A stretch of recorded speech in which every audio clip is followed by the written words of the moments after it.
International خبریں اور پھر اس کے بعد پاکستان کے اندر سے ایران نے یہ دعویٰ کیا ہے اور جواب دیا ہے ڈونلڈ ٹرمپ کی بات کا، کیونکہ ڈونلڈ ٹرمپ بار بار یہ کہہ رہے ہیں کہ ایران میرے سے رابطے کر رہا ہے، ایران کے لوگ ہماری منت کر رہے ہیں، ایران کے لوگ مذاکرات کرنا چاہتے ہیں۔ حالانکہ پبلکلی یہ بات ڈونلڈ ٹرمپ نے خود کہی تھی، اور جب انہوں نے کہا کہ وہ مذاکرات کرنا چاہتے ہیں تو اس کے بعد ایران کی جانب سے مذاکرات کی آفر کو مسترد کیا گیا تھا۔ پھر ڈونلڈ ٹرمپ کو کافی شرمندگی ہوئی، اور پھر ڈونلڈ ٹرمپ کے ساتھی نیتن یاہو اور اسرائیل کی جانب سے ایک دباؤ بھی آیا۔ تب سے لے کر اب تک ڈونلڈ ٹرمپ یہ کہہ رہے ہیں کہ ایران مذاکرات کرنا چاہتا ہے لیکن میں نہیں کرنا چاہ رہا۔ ایران نے کہا کہ ہم نے جنگ بندی کی کوئی درخواست نہیں کی، امریکہ سے بات چیت کو ہم مسترد کرتے ہیں۔ امریکہ نے بات چیت اور مذاکرات کا موقع ضائع کر دیا اور ہمیں دھوکہ دیا، زمینی حملے کے منتظر ہیں کہ ہم پر زمینی حملہ کیا جائے، اور اس کے لیے ہم اپنے آپ کو تیار کر رہے ہیں۔ یہ ایرانی وزیر خارجہ اراکچی کا سٹیٹمنٹ ہے جو انہوں نے گزشتہ دن دیا۔ اچھا، ٹرمپ کے بقول انہوں نے ایران کی فضائی اور بحری قوت کو مکمل طور پہ تباہ کیا ہے، یہ ڈونلڈ ٹرمپ نے دعویٰ کیا۔ یہ فضائی قوت تو نہ ہونے کے برابر تھی، اور سمندر کے اندر دعویٰ تو ڈونلڈ ٹرمپ کر رہے ہیں، لیکن ایران یہ کہتا ہے کہ ہم تباہی پھیر رہے ہیں، ہم اٹیک کر رہے ہیں۔ ایک امریکی آئل ٹینکر کو بھی نشانہ بنایا ایران نے، اور وہ جو نشانہ بناتے ہیں اس کے بعد فوٹیج بھی جاری کرتے ہیں، وہ بتاتے ہیں کہ ہم نے یہ کیا۔ اور ڈونلڈ ٹرمپ نے یہ کہا کہ ہم نے ان کی قوت تباہ کر دی ہے، اور ساتھ ہی ساتھ انہوں نے وارننگ دی پاسداران انقلاب جو ایک فورس ہے ایران کی جو اس وقت یہ اٹیک کر رہی ہے، ان کے کمانڈرز کو وارننگ دی کہ وہ عہدے چھوڑ دیں تو انہیں معافی مل سکتی ہے، ورنہ پھر ان کے اوپر حملے ہوں گے اور انہیں نقصان پہنچایا جائے گا۔ ایک اور بڑی عجیب چیز کی ڈونلڈ ٹرمپ نے، مجھے پہلے سمجھ ہی نہیں آئی۔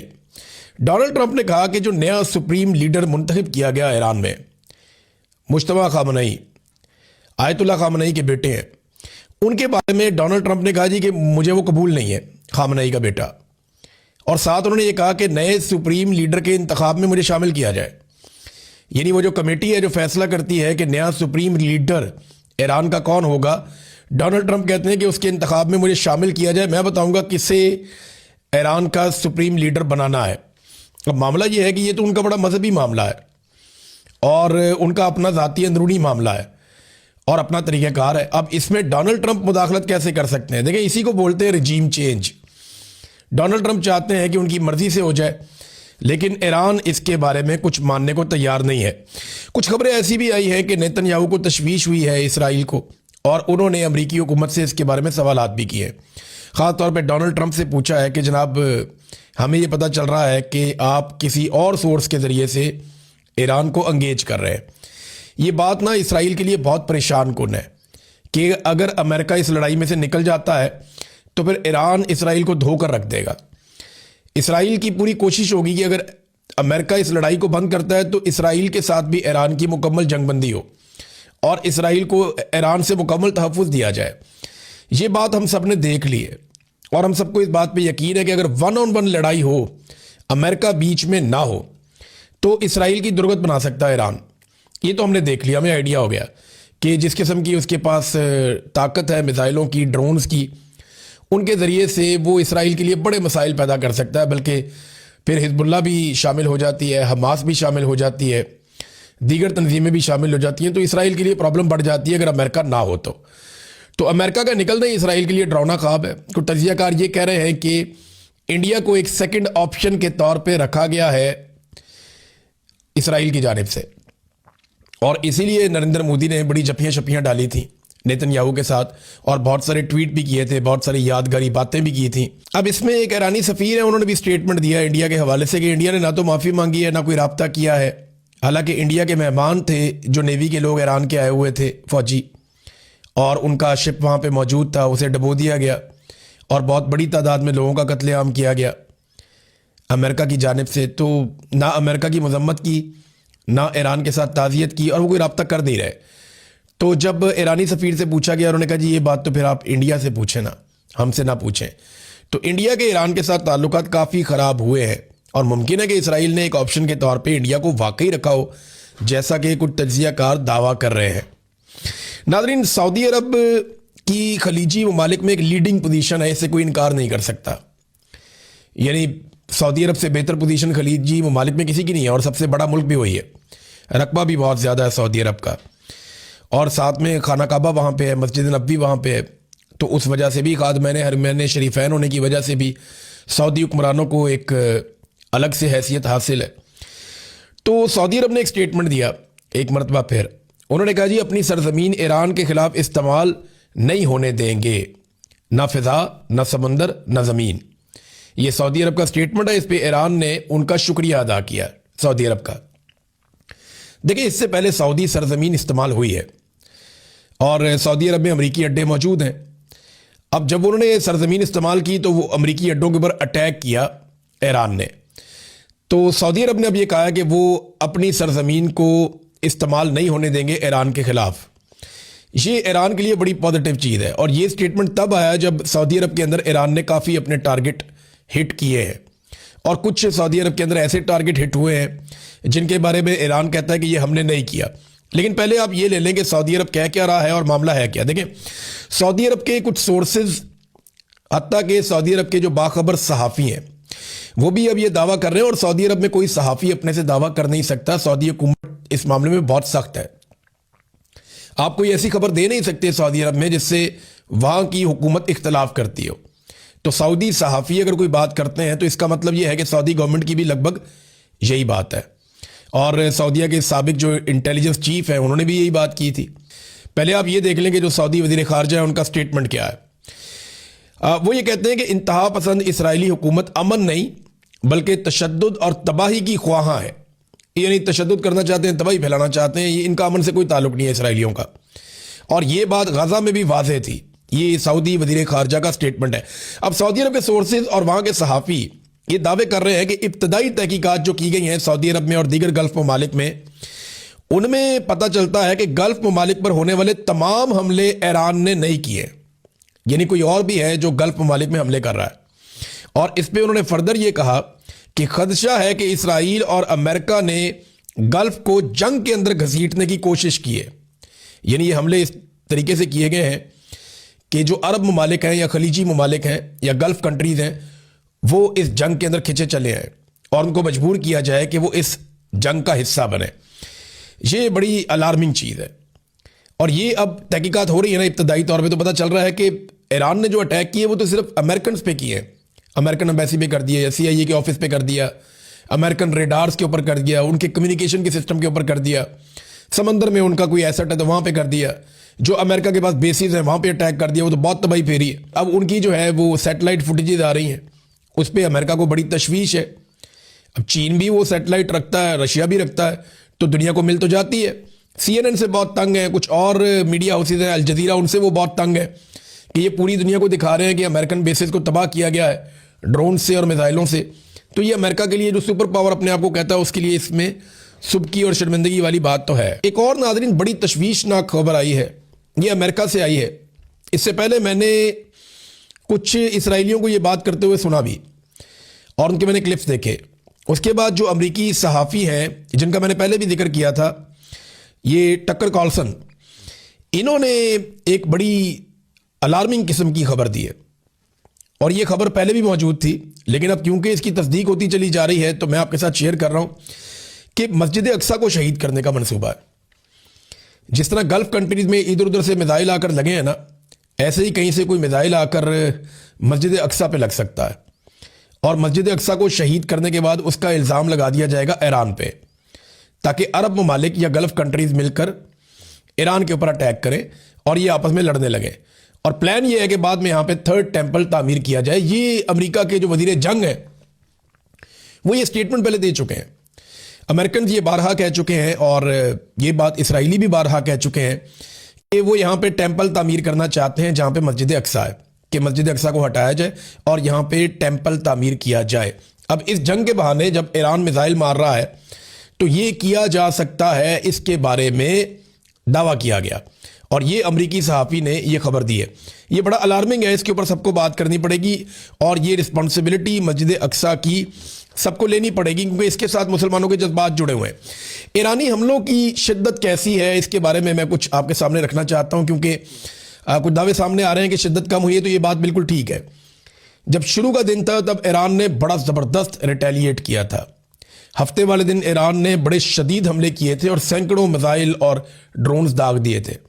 اس کے بعد بدتریج جو حملے کیے جا رہے ہیں ان میں تعداد کم ہوتی چلی گئی. تعداد کم ہونے کی وجہ کیا ہے؟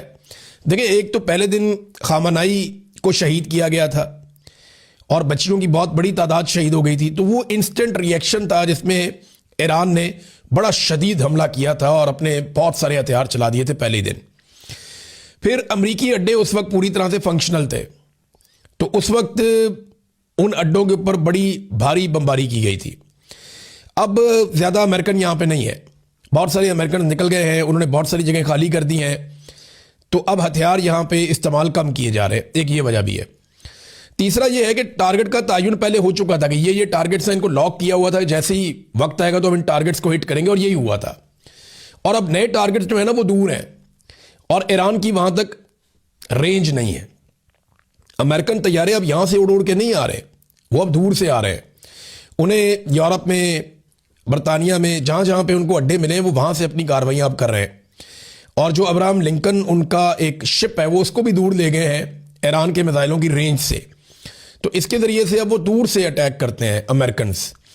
تو یہاں پہ جو خطے کے اندر ان کے ایسٹس سے وہ اب اس طرح نہیں ہے جیسے پہلے تھے، تو ایران نے ان کو ہٹ کیا. پھر ایران یہ بھی چاہتا ہے کہ ہتھیاروں کو بچا کر وہ ایک لمبی لڑائی لڑنے کے لیے اپنے آپ کو تیار کرے. مگر ہوا یہ ہے کہ گزشتہ 24 گھنٹوں میں اسرائیل نے اور امریکہ نے بڑے خوفناک اٹیک کیے ہیں تہران پہ. 2,000 پاؤنڈ کے بم گرائے گئے ہیں اور رہائشی علاقوں میں گرائے گئے ہیں، گنجان آباد علاقوں میں گرائے گئے ہیں. ایران کے بہت سارے دفاتر تباہ کر دیے ہیں. ان کا فوج، ان کے ریڈار، ان کا انفراسٹرکچر، ان کا کمیونیکیشن سسٹم، ایران میں بہت تباہی پھیری ہے امریکہ نے اور اسرائیل نے. لگ بھگ 2,000 کے قریب حملے ہو چکے ہیں مختلف مقامات کے اوپر ایران میں اسرائیل اور امریکہ کی جانب سے. اور یہ دیکھیں آپ، یہ 6 دن کا کھیل ہے سارا، 6 دن کے اندر ہوا ہے سارا کچھ. آج 7واں دن ہے، تو آپ اندازہ کر لیں کہ کتنے شدید حملے ہیں جو ایران کے اوپر کیے جا رہے ہیں. تو ایران کو اس بات کا آئیڈیا ہے کہ لڑائی لمبی ہے، لیکن جب شدید حملے ہوتے ہیں تو پھر رد عمل بھی شدید آتا ہے. یہ جو آخری دن گزرا ہے جمعرات کا دن، جب امریکہ اور اسرائیل کی جانب سے شدید حملے کیے گئے تو پھر ایران نے نئے ڈرونز بھی استعمال کیے. حدید نام کا میں نے آپ کو پہلے بتایا تھا. خیبر میزائل بھی استعمال کیے، کلسٹر بم بھی استعمال کیے، اور اس کے ویژولز بھی آ رہے ہیں، مناظر آ رہے ہیں کہ وہ ایک بم بہت سارے بموں میں تقسیم ہو جاتا ہے اور وہ آگ لگاتا ہے، تباہی پھیلاتا ہے. تو اسرائیل کے اوپر اٹیک زیادہ کر رہا ہے ایران. ایک چیز اور میں آپ کو بتاؤں کہ ایسا نہیں ہے کہ ایران کے سارے ٹارگٹ جا کے لگتے ہیں. ایران کا ایک ڈرون اور ایک میزائل یہ بڑی کڑی آزمائش سے گزرتا ہے جب یہ زمین کو جا کے ٹکراتا ہے. اس سے پہلے دیکھیں نا، یہ پہلے نکلتا ہے تو یہ سمندر سے گزرتا ہے، پھر یہاں پہ اس کو انٹرسیپٹ کیا جاتا ہے، اس کے بعد دیگر ممالک آ جاتے ہیں، کوئی نہ کوئی عرب ملک آتا ہے، پھر اس کے بعد سعودی عرب، اردن کے بعد جو ہے پھر یہ داخل ہوتا ہے اسرائیل کی جانب. تو ان سارے ملکوں کے انٹرسیپٹرز ہیں، یہ ان سب سے بچ بچ کے اسرائیل تک پہنچتا ہے. تو یہ بڑی ہمت ہے ایران کے میزائل کی یا ڈرون کی کہ اگر وہ اپنے ٹارگٹ کو جا کے ہٹ کر لیتا ہے، یا تل ابیب میں یا کسی اور جگہ پہ، یروشلم میں، جہاں پہ بھی اسرائیلی ایسٹس ہیں، وہاں پہ جا کے اگر یہ ہٹ کرتا ہے تو یہ ان کی بہت بڑی کامیابی ہے. بہرحال ایک چیز ہے کہ گلف ممالک کو اس بات کا پتہ چل گیا ہے کہ امریکہ یہاں پہ ان کی حفاظت کے لیے نہیں، اسرائیل کی حفاظت کے لیے تھا. یعنی عربوں کی حفاظت سے زیادہ امریکہ کی ترجیح ہے کہ وہ اسرائیلیوں کی حفاظت کرے، اور یہ ہوتا ہوا عربوں نے دیکھ بھی لیا. مجھے لگتا ہے کہ اس جنگ کے بعد عرب اپنا کچھ ایسا فیصلہ ضرور کریں گے جس سے وہ کوئی نئی حکمت عملی بنائیں گے اپنے دفاع کے حوالے سے. اور دفاع کرنا کس سے؟ آپس میں تو انہوں نے لڑنا نہیں ہے. عربوں کی لڑائی تو صرف اسرائیل کے ساتھ ہے، نہ پاکستان نے عربوں سے لڑنا ہے، نہ ایران نے عربوں سے لڑنا ہے. یہ آپس میں تو لڑنا ہی نہیں انہوں نے. سارے مسلمان ملک ہیں، ان کے اچھے تعلقات ہیں، اور شیعہ سنی لڑائی بھی اب ختم ہو جانی چاہیے. اور بہت حد تک اس کے اندر مسلمانوں میں اتفاق رائے پایا بھی جاتا ہے. بہرحال یہ اسرائیل کے ساتھ لڑائی کا معاملہ ہے، تو پھر اسرائیل کو بھی پروٹیکٹ کرے گا اور عربوں کو بھی پروٹیکٹ کرے گا ایک ہی ملک، تو یہ ممکن نہیں ہے. عربوں کو میرے خیال میں اب فیصلہ کرنا پڑے گا. کردش فورسز جو ہیں ان کا بھی سٹیٹمنٹ آیا جو بڑا پازیٹیو ہے. یہاں پہ کردستان ریجنل حکومت ہے، اس کا رد عمل ہے. انہوں نے کہا کہ امریکہ کا میڈیا اور ان کی حکومت نے جو خبریں پھیلائی ہیں، جو عالمی اخبارات میں اور مختلف جگہوں پہ چھپی ہیں کہ کردوں نے اٹیک کر دیا، یہ خبر میں نے بھی آپ کو بتائی تھی کہ کردوں نے اٹیک کر دیا ایرانی فورسز کے اوپر. تو یہ اکا دکا واقعات تو ہو سکتے ہیں، لیکن یہ بطور پالیسی کے نہیں کیا گیا، اور یہ جھوٹ ہے. وہ کہہ رہے ہیں جی ہم کوئی حملہ ایسا نہیں کرنے جا رہے، ہم امریکن ہتھیار لے کے ایسی کسی لڑائی کا حصہ بننے نہیں جا رہے. یہ ان کی جانب سے دعویٰ کیا گیا. ایران نے، میں نے آپ کو بتایا تھا کہ امریکی ٹینکر تباہ کیا خلیج فارس میں، اور امریکہ کے اندر جو پیٹرول کی قیمتیں ہیں گزشتہ ایک سال میں اتنی زیادہ نہیں تھی جتنی اب ہو گئی ہیں. امریکہ میں پیٹرولیم مصنوعات کی قیمتیں اس حملے کے بعد مزید بڑھ گئی ہیں. ویسے بھی جو بحران عالمی منڈی میں پیدا ہوا ہے تو قیمتوں کا اثر تو امریکہ پہ، یورپ پہ، پوری دنیا پہ جائے گا.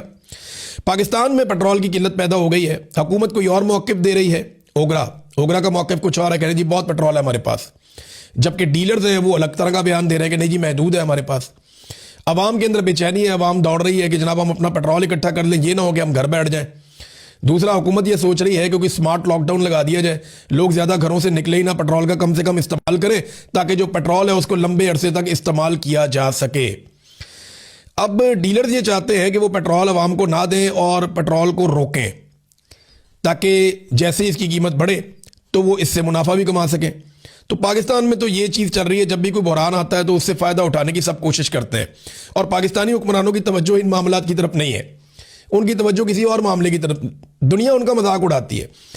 یہ رشیا کے سابق صدر ہیں دمتری میدویدو، اور یہ سابق روسی صدر بھی ہیں، سابق روسی وزیر اعظم بھی ہیں، اور اس وقت سیکیورٹی کونسل آف رشیا کے ڈپٹی چیئرمین بھی ہیں. انہوں نے طنز کیا ہے شہباز شریف جیسے لوگوں پہ. طنز کرتے ہوئے انہوں نے کیا کہا، ذرا یہ آپ سنیں. انہوں نے طنز کرتے ہوئے کہا کہ جناب کیوں نہ ڈونلڈ ٹرمپ کو امن کا نوبل انعام دے دیا جائے، جنگیں شروع کرنے پہ، معصوموں کو قتل کرنے پہ. تو دنیا پاکستان کے اوپر طنز کر رہی ہے، لیکن پاکستان کو سمجھ نہیں آ رہی، اور پاکستانی حکمران اس بات کے لیے بالکل آمادہ نہیں ہے، فیلڈ مارشل عاصم منیر اور شہباز شریف، کہ ڈونلڈ ٹرمپ سے جو امن کے نوبل انعام کی نامزدگی ہے وہ پاکستان واپس لے. پاکستان یہ کرنے کے لیے تیار نہیں ہے. نیو یارک ٹائم نے اپنی رپورٹ میں حوالے دے کر یہ ثابت کیا ہے کہ جو مناب سکول کے اوپر اٹیک کیا گیا، بچیوں کا سکول ہے جہاں پہ 170 کے قریب بچیاں شہید ہو گئی تھیں اور 60 کے قریب اسپتالوں میں پڑی ہوئی ہیں. یہ بہت بڑا قتل عام ہے. اب یہ نیو یارک ٹائم نے ثابت کیا کہ یہ حملہ اسرائیل نے نہیں کیا تھا. سرکاری بیانات کا تجزیہ کیا انہوں نے. جنرل کین نے اس بات کی تصدیق کی ہے کہ اس دن ایران کے اس علاقے میں امریکہ نے کارروائی کی تھی. پینٹاگون کے نقشے بھی اس بات کی تصدیق کر رہے ہیں، اور اسرائیلی حکام کہہ رہے ہیں کہ ہم نے تو یہاں کارروائی نہیں کی تھی. تو یہ امریکہ نے کارروائی کی تھی، کیونکہ 2016 تک یہ ایک فوجی اڈے کا حصہ تھا یہ اسکول، لیکن 2016 کے بعد اس کی سچویشن بدل گئی تھی. آج 10 سال کے بعد امریکہ نے وہاں اٹیک کر دیا اور معصوم بچیوں کو شہید کر دیا. لیکن شہباز شریف امن کے نوبل انعام کی نامزدگی کبھی واپس نہیں لے گا. صورتحال ان کی یہ ہو گئی ہے کہ پاکستان تحریک انصاف نے اسرائیل کے خلاف قرارداد پیش کرنے کی بات کی، اور نون لیگ اور پیپلز پارٹی اسمبلی سے بھاگ گئے. یعنی قرارداد پیش کرنے کی انہوں نے بات کی، وہ قرارداد پیش کرنا چاہتے ہیں، وہ دوڑ گئے اسمبلی سے، کیونکہ متفقہ طور پہ منظور کروانی پڑنی تھی نا، یا پورے پاکستان کے سامنے ننگے ہو جاتے. اور ڈر اس بات کا بھی تھا کہ پاکستان تحریک انصاف اپنی قرارداد میں امریکہ اور اسرائیل دونوں کی مذمت کرتے، اور نون لیگ اور پیپلز پارٹی کو وہاں پہ موقف دینا پڑتا، یا وہ اس قرارداد کے حق میں ووٹ نہ دیتے تو عوام کے سامنے ذلیل ہوتے، اور اگر ووٹ دیتے تو ڈونلڈ ٹرمپ سے جوتے کھاتے. تو یہ بیچاروں کی بہت بری صورتحال ہے. بلاول جو ہے وہ چپ کر کے بیٹھ گیا جب پوچھا گیا کہ ڈونلڈ ٹرمپ کا نوبل انعام. مریم نواز نے کافی بہرحال ثبوت دیا ڈٹائی کا، اور انہوں نے ڈٹائی کے ساتھ کہا بچیاں شہید ہو گئی، اتنی تباہی پھیل گئی دنیا کے اندر، 7 جنگیں چھیڑ دی اس آدمی نے. لیکن مریم نواز نے بڑے آرام سے کہا کہ شہباز شریف جو کر رہے ہیں اچھا کر رہے ہیں. اچھا، پاکستان میں بہت سارے لوگ جو ہے نا وہ اس کی تعریفیں کر رہے ہیں، دیکھیں ہم کتنے اچھے جوتے پالش کرتے ہیں، پاکستان کو لڑائی سے بچا رہے ہیں.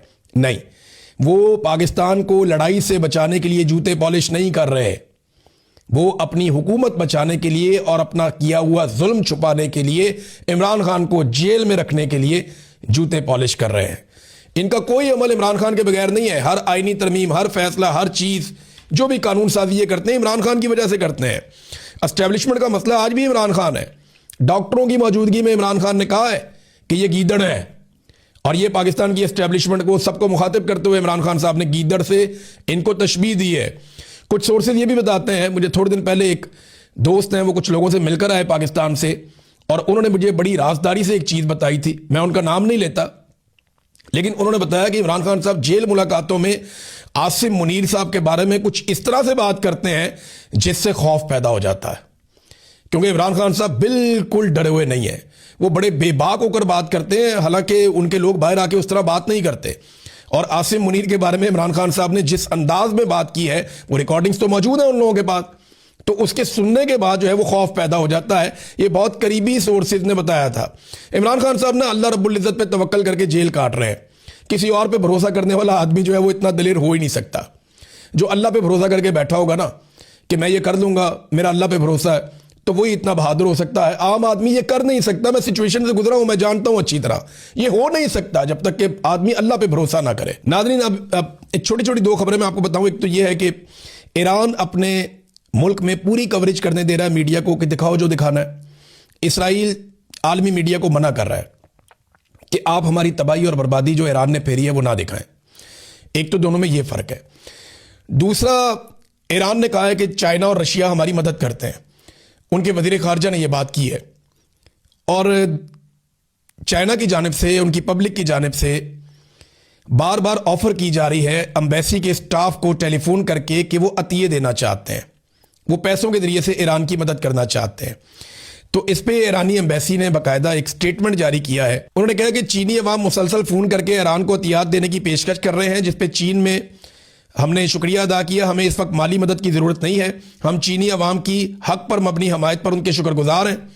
اس وقت مالی امداد قبول نہیں کی جائے گی.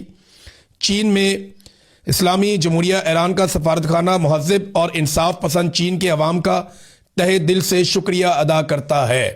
دیکھیں دنیا کدھر کھڑی ہے، چائنا کدھر کھڑا ہے، اور امریکہ کے ساتھ کیا ہو رہا ہے. یہ تو الٹیمیٹلی ہونا تھا. جب آپ کو طاقت کا بخار چڑھتا ہے تو وہ ایسے ہی اترتا ہے. یہ پاکستان میں بھی ایک دن ایسے ہی اترے گا. اب تک کے لیے اتنا ہی. اپنا خیال رکھیے گا. اپنے چینل کا بھی. اللہ حافظ.